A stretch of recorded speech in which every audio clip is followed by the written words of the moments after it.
Welcome to the Catholic Cafe, where Catholic truth is served fresh daily. We've made you a reservation in the luxurious corner booth, so come on in and see what's on the menu today. Now, here's your host, Deacon Jeff Drzymski.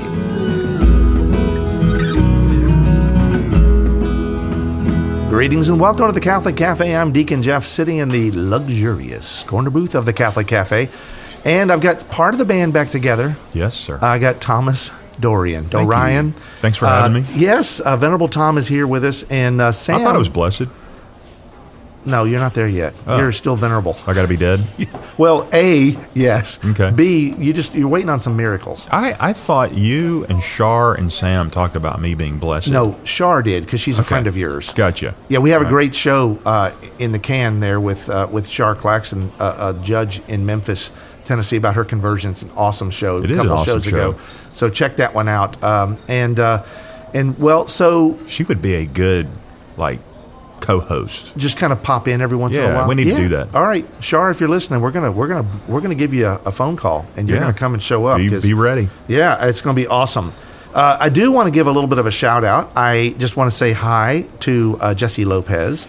Jesse's from Manteca, California. He sent me a nice email about our show that we did about discernment for the permanent diaconate, just talking about the role of the permanent deacon. I was on with my wife, Bess, and it was a wonderful show. And it really was a good show. Yeah, so Jesse, I am going to reach out to you as you requested. So anybody else who wants to reach out to me, Deacon Jeff at thecatholiccafe.com. I'd love to hear from you. And whatever's going on in your life, love to hear about that. And I have one other little piece of business that I'm going to be talking about here for the next several shows, and that is we are going to be participating for the first time ever in I Give Catholic. Mm-hmm. So I Give Catholic is that wonderful opportunity. This year it happens on December 3rd. It's a universal or national day of giving. Comes after I think it's the Tuesday after Thanksgiving. Right. And it's an opportunity for you to give to your favorite Catholic causes, ministries, charities, your parish. All these different people have signed up. And so the Catholic Cafe is going to participate because we have a lot of stuff that we want to do here. We really are going to spend some time, and it's going to cost us some money, but we want to buy some TV gear. We want to get this show on the road. On the road in a visual way. And so we need your help doing that. So all you have to do is go to I Give Catholic. If you Google I Give Catholic and the name, the city Memphis, just I Give Catholic and Memphis, you will find the Diocese of Memphis, and we'll be listed under the diocesan ministries for the Diocese of Memphis. And also you can just go to I Give Catholic and their website, and you can search for the Catholic Cafe. So this will be an opportunity for you. We have a moderate goal of $50 million. Hey, if I only get half that, Tom, I'll be happy. I'm just kidding. No, we really are not looking for that much money. We're looking somewhere in the neighborhood of $50,000.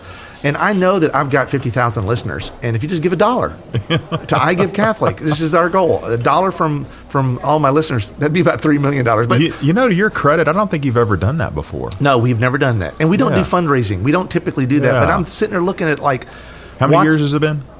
16. We're in our 16th year. Feels like 26. Sometimes it does, kind of like marriage, isn't it? Yeah, exactly. But not to my wife. No. I feel like I just got married to Bess just the other day. Yeah, we're still on our honeymoon. Yeah, right? Yeah, exactly right. We are in the honeymoon phase. We are. We have a 37-year-long honeymoon. Golly. So that's awesome. And we did a whole marriage series too. That's something else. We just did it. That people should be aware of and should listen to. Y'all are 37. We're coming up on 39. Man, that's awesome. It's crazy. You're like my older brother. It's crazy. That's wonderful. So what are we going to talk about today? We have an interesting topic today. And They're always interesting. Well, you and I were kind of putting our head together and kind of like what's going on in your life? And sometimes we just start talking. Mm-hmm. And I go man, we should be recording this. Because we just talk about the church. Right. And I don't know how we got into the conversation. We were talking about the shows. We were talking about the shows, but previous shows. But we didn't. How did we start talking about what I get out of Mass? I was talking to you about the show with Bess.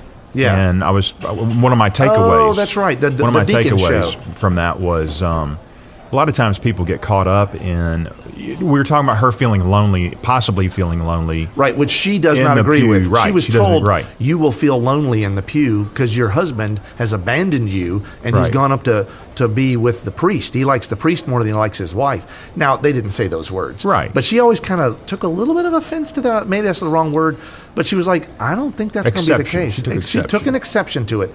In fact, and it's played out over the last 16 years of my ordination, she's like, no, I'm super excited that you're a deacon. Yeah. And we just recounted all the things, like from her perspective. She loves it when I get to do this and when I get to do that. Yeah. She kind of participates in the Mass vicariously through me. Yeah. In a way. But the thing is, your takeaway from that was very interesting to me. Yeah, well, one of my takeaways was what I heard her saying, and she didn't say this specifically, but what I heard her say was, the Mass is not about me. When I show up, I'm there to receive, but it's not about me. I'm not necessarily I'm not the focus. That was my takeaway. Yeah, and you know what? A lot of times people feel that way. You know, that's what got us started. They'll go talking from about, one like, parish to the next, or they'll leave, or They're they'll do searching whatever because I'm their- not getting anything out of it. They're looking for their perfect Mass experience. Right. Or their perfect parish experience. Right. And so it's like, well, I don't like him, he talks like this, or I don't like the people at that parish, they're to this or to that. I don't like the way the seats feel, or whatever. You know, and it's like there's a lot of things. And then you cautioned me about being judgmental. I said, I don't mind talking about this, but I don't want folks to feel judged by Right. us. Yeah. But so we really need to talk about this from our own personal experience. Exactly. I know there have been times where I go like, I don't know if this is our parish, Bess. I don't know if I'm getting out of this. And she will caution me, and I'll come to my senses and go like, wait a second. This isn't about how I feel Right. at Mass. Now, I would love to always feel an emotional high, a supernatural high, a spiritual high, to really feel engaged in the Mass and feel like, wow, that music was beautiful, or that homily was excellent, or just the Mass experience. But then I also want to always check myself and go like, are you in this for the entertainment? Are you in this Right. for like the feel goods at Mass? Because if you are, Then it may that's be a problem. problematic. It could be problematic. It's not, God doesn't want you like to be miserable. The way to tell a good Mass is if you're miserable. That's not what God wants. I mean, there should be a spiritual connection. And so I guess we just want to talk a little bit about, like, what are we expecting when we go to Mass? What are we expecting, and why do we feel the need to, Americans are famous for voting with their wallets and their feet. Right. Right. Well, we're just not going to give to that cause, or Yeah. we're going to leave. We'll show them, Yep. and we don't have to explain why. We just need to leave, and then, your pastor or the parish leadership, are kind of left in a fog. Like, why is everyone leaving? And they may not know, and they might need that feedback if there is a problem. Right. It's like, well, maybe we don't want, the captain and Tennille singing our music, or maybe we don't, maybe you should turn the air conditioner to where it's like actually on. Right. It's kind of stifling hot. I feel like I'm in purgatory when I go there. Basic stuff. Yeah, and so there's some things that affect people, and I get that because we're human beings. We're in an incarnational faith, right? There's a connection between body and soul, and if the body's not happy, it's harder for the soul to be happy. It is. And I say happy, I mean the body and the soul are connected in a profound way. And so it's like, it's important to do that, but we have to fight that temptation to to desire to be entertained, because that's led to nothing but, I think, problems. Yeah. I mean, there's been a lot of, over the last, say, 50 or 60 years of our Catholic faith, there have been a lot of, I don't want to say experiments, but new ways of doing things. And I think it's interesting because we have not say two different perspectives, but we have two unique perspectives in that as a deacon at my parish, we're strictly a Novus Ordo parish. We do Mass, I think, very reverently, and we have some of the same struggles a lot of people have. And you are at a parish that is blessed with the opportunity to have their traditional Latin Mass, right, on occasion. It's not every single Mass, but you right. might. Is it available to you every single Sunday? It is, yeah. So the traditional Latin Mass is 8:15 every Sunday. Okay. St. Teresa the Little Flower. So you have that opportunity, and it's just interesting because I think sometimes people have an unfounded beef with the traditional Latin Mass, right? They're just like, well, I don't understand the words. or the priest has his back to me, Right. or I don't like the music seems so, solemn and dour and down and whatever. And it's like, no, I think actually it's glorious, and you don't. It is. I mean, what happens if you go to heaven and you find out everything's in Latin? And, now I don't know if that's the case, but that's why we have to be careful about how we place things in boxes. Yeah. And I actually love the traditional liturgy. I'm not part of it. I really can't be in the function that I'm in. Mm-hmm. There are opportunities for me in places, and I actually have never learned to assist at a traditional Latin Mass. Okay. And at one point in time I was going to, because I was drawn to that, and still kind of am drawn to the beauty. And tell me about what it is that like where your mind is, because you're not there to be entertained. I'm speaking for you, but Yeah, no, my understanding is you're there, you're like any sacrament, you're there to receive. And it's difficult. I mean, when you first go, it's difficult. Well, it's different. It's completely different. It's like literally like nothing you've ever seen before. Yeah. I've told people before, if you go to like a Lutheran church or an Episcopal church or Presbyterian or Baptist or whatever, there's so many similarities. You kind of fit in pretty quickly. Yeah. But when you go to the Latin Mass, dude, it's completely different. Right. There's nothing like it on the face of the earth, and but I've heard it expressed that essentially that the traditional Latin Mass is really like heaven on earth. To me, it is. Yeah, completely. But I don't mean that phrase as if people would say like, when we had that ice cream was so good, it was like heaven on earth. We use that expression to say like, man, this is the way ice cream would taste in heaven. Right. I don't mean it like that kind of like that feeling of like this is really tasty or this is really good or enjoyable or whatever. But there's something about this connection between heaven and earth, and I think the times I've been to the traditional Latin Mass, to me when I went with an open mind, I really felt a connection that I sometimes lose in my Novus Ordo experience. Now, don't take this the wrong way. People are going like, wait a second. Is he saying we should all be traditional Latin Mass? I am not saying that. No. But what I am saying is that heaven on earth feeling, sometimes you have to like, you've got to re-engage. If you're in a Novus Ordo Mass, you need to re-engage in that Mass and not be drawn into yourself and your experience. Right. Like, well, I didn't understand. I don't like Father because he comes from a different country. I shouldn't say I don't like Father, but I don't like his homilies because he has a thick accent and I don't understand him. Right. And it's like, and you think your Mass experience basically comes down to whether or not you understand Father. Well, then there's a problem. Yeah, the whole point of this whole conversation is it's not what I'm getting. It's not about me. Yeah. I'm not putting stuff in to make it about me. I'm not there to get things for me.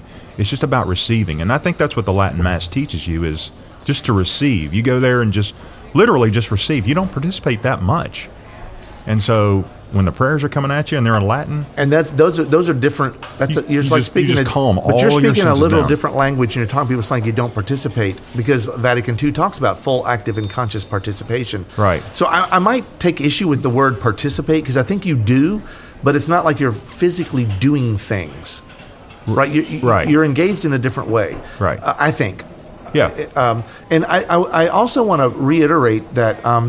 All of those things that you're talking about are possible in a reverent Novus Ordo Mass. The way the Mass was designed, especially in the Reform, and if you've ever read the Novus Ordo, if you've ever read we'll call it the New Mass or whatever, the one that most people are that typically go to. If you've ever read it in Latin or heard it in Latin, it's actually quite beautiful. It is beautiful. There is something. I don't know. I'm engaged in a different way where I'm going. I'm not fixated on the words as I am on the expression, as I am on literally the prayer that's happening, and that's the thing that I think that I miss every once in a while when my mind drifts. Right, and I'm listening to that song or that lector reading that reading, and I can be drawn into. Now the functional part of my parish experience at Mass, and I just think there's something that's I don't know, otherworldly that is to be engaged, and that again, this is my personal experience, but when I went to a couple of traditional Latin Mass experiences, when I went to those Masses, it sort of forced me into a like, whoa, what's going on here? It forced me to re-engage. Right. And so when I went back to the typical Mass I'm used to doing that I assist in, it's like I was re-engaged and go like, oh, this is that part. They do it like this, and this is what we're doing. And I was re-engaged in what I was doing. Right. And so I don't want to get fixated on the Mass here, because I think this can actually turn into something even bigger, a discussion. So how often is it that we take if we have this Mass experience where like it's about me and my experience, it's about the music I like, or like we want more modern music or updated music, or when we start hearing those things, or I want someone who speaks English really well, or when we start saying those things, it becomes a problem. But also beyond Mass, when we start having expectations about how our Catholic faith should serve us, it can be problematic. It's very problematic. I mean, you think about we're in election year, and we start looking at issues again, and we start realizing, I'm always surprised at how many Catholics are willing to go along with this issue or that issue that is actually problematic from a Catholic perspective morally. And it's like, we need to be aware of who is saying what. Now, I am not endorsing a party or a candidate. I'm just telling you need to be engaged in the issues in this election. And in the same way, all of our life as a Catholic, to say that I'm Catholic should mean something. Right. It should mean something about how I live my life. I thought it was interesting. I bowl. And good at it, too. Yeah. I'm okay. But anyway, I remember one time at the bowling alley. I remember one time at the bowling alley where some lady came up to me who I was bowling. They were on the other team, and she said, "Can I ask you a question?" I said, "Yeah." She goes like, "Are you a Catholic or a Mormon?" Because I have a bunch of kids. And I said, "Well, yeah, I'm Catholic." She goes, "I could tell." She said, "Tell me about your faith." And I said, "Oh, what do you mean?" And she just wanted to know, because for whatever reason, she perceived in me somebody who was joyful. Like, I have a lot of fun. I have fun.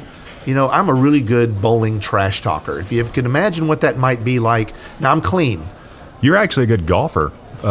Trash talker too. Yeah. Because so the crowd, the audience knows. I am 62 years old, and as I'm starting to fail physically, it's the only weapon I have to try to get inside their head. But she said, there's something joyful about you. Like, you're living your life in a way that like is attractive. It makes me want to know more about you and what you believe. So I talked to her a little bit about the Catholic Church and what I experienced and what a all compliment. that stuff. But the point is, I think that's what people see, and so it's not about me and what I like. It's about the experiential part of it. It's like where I put myself, and then how I live in that, and then that radiates from you. That's the best kind of evangelization. Right. Instead of like, well, I identify as a Catholic. I am a Catholic, and I will tell people I'm Catholic. And if someone says, well, what does that mean to be Catholic? And you go, I don't know. I do this. I was baptized Catholic. I had my first Holy Communion before that, first reconciliation. And then I got confirmed. And then I stopped going to confession. And I make sure I go every week. I don't miss, because it's a mortal sin. And you stop and go like, gee, I don't want to be Catholic. Right. Because that sounds like you're checking boxes and you're like living by rules. And there are rules and there are boxes to check in life and in our Catholic faith. But if you're living for those rules in that way, you're missing, I think, the whole point. Right. And so that's why this whole conversation started happening, where we said, stop, let's talk about this on the air. Because really it's really about engaging in your faith and living your faith in a way that people will be attracted to it. Yeah. And if they're not, so think about your Facebook experience. But also, it's about when you engage. It's not about you. Right. Well, you're just part of the whole thing. Yes. You're part of the body of Christ. You're among the cloud of witnesses. You're a living witness. Right. To like your faith, and so it makes people want to know more. Every now and then, the Holy Spirit will give you a consolation, and you'll have a real warm, fuzzy feeling and feel great, and The music will affirmations, strike you, and the homily will strike you, and all that kind of stuff. Yeah, from an Ignatian spirituality, these overall, consolations versus the desolations and things like that. And you're right. It's kind of like a family. So you have to stop and think. I was getting ready to mention like Facebook, and how many times I've been on some kind of social media, and I'm looking at. I do a lot of stalking, and that sounds awful, but I do a lot of like sort of scrolling and what are people thinking? What are they saying? How are they presenting themselves? In all different genres of the world, like whether it's sports or religion or whatever, but especially in our faith. And every once in a while, I just get a little frustrated. Now I don't comment on it, but I watch and go like, what you just posted there is really going to turn some people off. I mean, there are people that constantly, there's things I believe. Like, I don't think that people should be like holding hands at the Our Father. And now don't shoot me because I believe that. I think it's something that we kind of added. It came out of the charismatic renewal, and it's okay. I'm not saying it's like it's going to ruin the Mass, but I don't prefer that. But I have seen some diatribes on Facebook where people have big red X's over people holding hands at Mass. And I don't know if they checked with the people that were in that picture and said, I put a big red X over you, and then used you as a negative example of Catholic faith. It's like... I've never seen that, by the way. Oh, it happens all the time on Facebook. Okay. So people are talking a lot about all the things that we do wrong as Catholics. To say, like, a real Catholic would never do this. And I've seen it in traditional Latin Mass world. Like, this is the only Mass. This is the best. It's the true Mass. It's whatever. Right. I've had that expressed to me before. That does not speak to all the people that go to the traditional Latin Mass. For instance, you, Tom, you never say things like that. You never engage that way. And I know you know plenty of people who don't. But there's always a couple of bad apples. Right. Because there's also Novus Ordo people that go like, well, you Latin Massers, you're over here doing all this stuff like that, and you're just caught up in all these rules. Right. And think you're something. Anytime we get that, so this is what we were really talking about, and it's like, what kind of face are we putting forward? Right? Is it about you and your experience, and then everybody should have your experience, and if you need to be entertained, then everybody else will be entertained the same way? It's like, I don't want to be part of that. Right. I don't want to be that kind of Catholic. And I don't understand why a non-Catholic would want to be Catholic if that's what their experience was. Right. So we have to be really mindful with how we present ourselves, and how we do the things that we do, and what we're actually, like what our evangelization looks like, or whether it's non-existent. Because basically we're there to check those boxes and do the things we need to do. And so that's why I am not in favor of a church that goes entirely Novus Ordo or entirely traditional Latin Mass. I love the fact that we have this beautiful inherent, I'll say variety, because we have a universal church, and I just think it's awesome. I think the traditional Latin Mass shouldn't be stymied; it should be encouraged, and because I would like to be able to go more often, so I'd have more opportunities to be able to go to the traditional Latin Mass, because there are times where I need something to kind of go like, pay attention to what you're doing, pay attention to what's going on, be engaged spiritually like you've not been engaged before. But at the same time, I don't want to get rid of the Novus Ordo. There's some things I would suggest, but they haven't put me on the committee. Right. They're not. I don't get. Pope Francis hasn't called me yet. Call. I'm waiting for like Deacon Jeff. We have some questions for you, and no one asked. So a lot of this stuff is my opinion, and I get that. And if you want to send me an email and challenge me on that and say I'm wrong, I'm okay with that. Send me the email. But if you also are feeling the same way, go to I Give Catholic, the Catholic Cafe, and encourage us in that way. No, we got them started. That's exactly right. I just think that we all, science tells us, I don't know what the exact number is, but I think I learned when I was a kid that we use like 7% of our brains. I believe that. Right? We have all this stuff in our brain that we don't utilize to its full capacity. Right? And there's this, Google it, there's some scientific reality there. I don't know what the number is. And I don't even know how they know that. But all that aside, you think about your soul, you think about your spiritual soul. Like, what percentage do we use? And at what point in time do we need to stop? That's a profound question. We need to stop and go like, am I using my soul for all it's worth? Am I engaging like in a relationship with Jesus for all it's worth?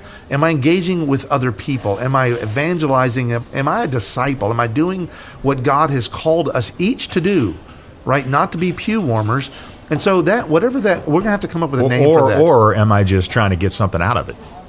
Exactly right. So, or is it about me? And I just Right. want to be entertained. Yeah. And as long as they keep me entertained, then I can. That's what you have to fight, I think. I think you're right, because it started for me as a younger guy. I started thinking, like, right about halfway through Mass, like, only 30 minutes more. I remember thinking Right. that. And then I started going like, it's a halftime. Homily's over. It's halftime. or 30 minutes until Perkins breakfast. Right. And it's like, that's a terrible thing to do. It's terrible. But so I'm not judging you or other people because they've done it, but I'm holding myself accountable. Yeah. I'm like, I've done that. So what am I not engaging in? And that's where it's like, man, and I love the Mass like I love the liturgical year. The Mass is the same way to me. It starts, right, and then it kind of builds up to this high point, where Christ is made present in Eucharist, and then everything flows from that into Holy Communion in the same way that. And then the deacon gets to say, "Go." That's exactly right. And you like look at the liturgical year, and it's like it starts with Advent, preparing for the coming of Jesus, and then the coming of Jesus leads to ultimately his crucifixion and resurrection and ascension, and then everything, all the graces that flow from that. And it's like you think, and I was like, that's the way Mass should be. Right. And that's what our encounter with God should be, and our encounter with each other in all the things that we do. So think about what you're doing. Think about who you're doing it with. Think about, just ask yourself those questions. So even though it's not about you and being entertained, at the very least, it is about how you do what you do. And that's what we need to be engaged in and what we need to be thinking about. And we should use those opportunities, those grace-filled opportunities in our Catholic faith, particularly the sacraments, but especially at Mass. It's a time where we get to collect ourselves every single week and to do this and to check ourselves and see how much do we actually love Jesus and how much do we share that with others. Let's ask the Blessed Mother to be with us in this process. Hail Mary, full of grace, the Lord is with thee. Blessed art thou among women, and blessed is the fruit of thy womb, Jesus. Holy Mary, Mother of God, pray for us sinners, now and at the hour of our death. Amen. Thanks for listening to the Catholic Cafe.